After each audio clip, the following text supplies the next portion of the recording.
So we have this meaning of miraculous or miracle-working counselor. Now, when it comes to counselor, it's not mean a psychiatrist like. Here you see on the screen, a guy goes in and he sits on the proverbial couch, and the psychiatrist says to him, "What's your problem?" And he says, "Everybody hates me." And the psychiatrist says, "Well, maybe they've got a point."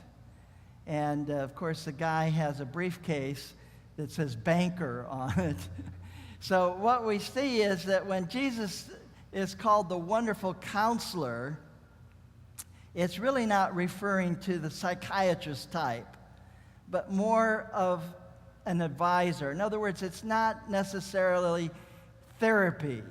He's not a miracle-working therapist, although that can happen, but he's a miracle-working advisor. He gives miraculous advice. Now, I'd like to invite you to take your clicker and ask you, have you ever seen a counselor? Now, some of you have come in late. I'm not sure you have a clicker. If you don't have a clicker, would you raise your hand and we'll get you a clicker? Okay, there's 3 or 4 people over on my left. It would be your right. There's another hand. There's about 5.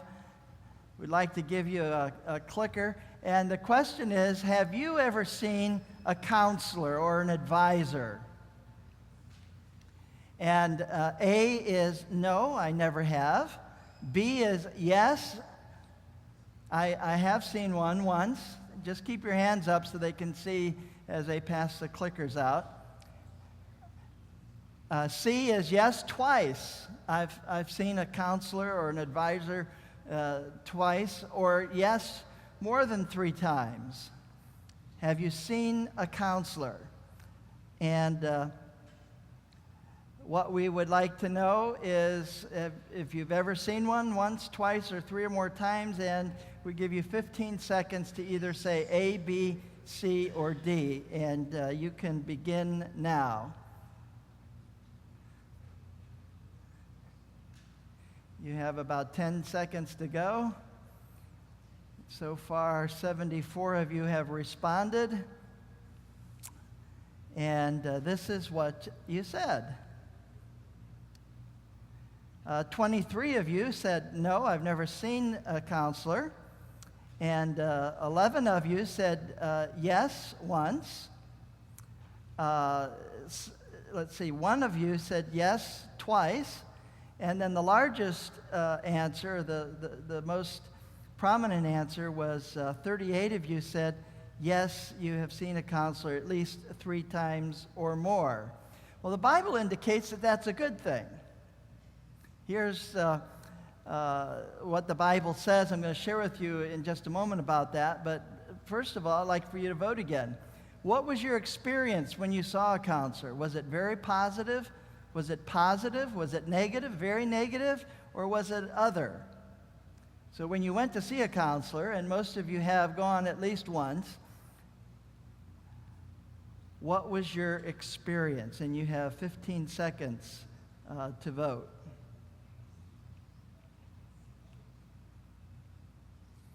Like everything else, there are good and bad counselors. Hopefully you got a good one.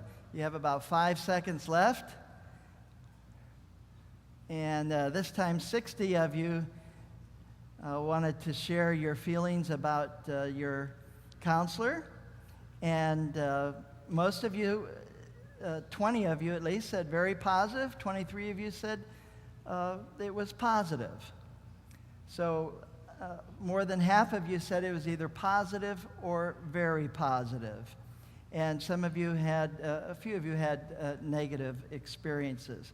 Well, I have good news for you today, and the good news is that Jesus is a miracle-working advisor or counselor, and he never gives bad advice.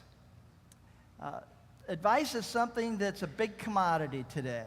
Lots of different advisors and counselors. Many of you have watched the television show Dr. Phil, and so we have advisors or counselors, everything from Dr. Phil to David Ramsey, who does Christian finances on radio and television, to Oprah. Lots of advisors. There's presidential advisors, investment advisors, financial advisors, college advisors, psychic advisors, travel advisors, technical advisors, credit advisors, life advisors, sometimes called life coaches, medical advisors, lawyers, called counselors, etc. Counseling is big business, and advice is a precious commodity, at least good advice is.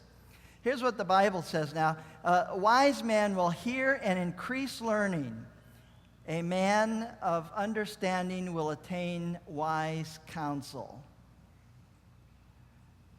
So the Bible tells us that getting good counsel, going to a counselor, is a good thing, especially if the counselor is able to give you good advice, if the counselor is skilled and gives you good advice. The Bible says, without consultation, plans are frustrated, but with many counselors, they succeed. So you don't have to go alone. There are others who are willing to help. So it's a good thing to have a wonderful counselor. In our church, we offer premarital counseling. We offer marriage counseling, stress management counseling, and grief counseling. And we've done all of this. And fortunately, most of you have had positive experiences with this. Counseling is a good thing. But the best thing, of course, is our wonderful counselor, Jesus Christ. The Bible says a child is born to us. Again, 700 years before Christ was born, this prophecy takes place. 700 years. And the government, or the kingdom, will rest on his shoulders, and his name shall be called, or his royal titles are Wonderful Counselor. Isn't it good news that you have a mighty, miracle-working advisor in Jesus Christ? So no matter what your problem is, you can go to your advisor and get the advice. Now, sometimes God will provide advice through another human being, another counselor. But beyond that, God gives you supernatural advice. God is willing to help you with whatever problem you have. You have a financial problem, you have a work problem, you have a health problem, you have a marriage problem. No matter what problem you have, there's a miracle worker counselor who's ready to help. Characteristics of a good counselor. Number one, a good counselor understands your struggles. Number two, God, or in this case it would be God, but a good counselor cares for you. And number three, a good counselor is committed to you. Jesus understands every weakness of ours. This goes back now to understanding your struggles. We said these are the three characteristics. The first one is Jesus understands what you're going through. He was tempted in every way that we are, but he did not sin. So Jesus understands. So he is a good counselor in that sense, that he understands whatever your problem is, he's been there and he's done that. And that's so important, to have someone who can empathize with you. And then the Bible tells us that God cares for us. In 1 Peter 5:7, it says, God cares for you, so turn all your worries over to him. Isn't that good news that you have someone you can turn your worries over to? God cares for you. Now, there are some counselors that care for you as long as your insurance lasts.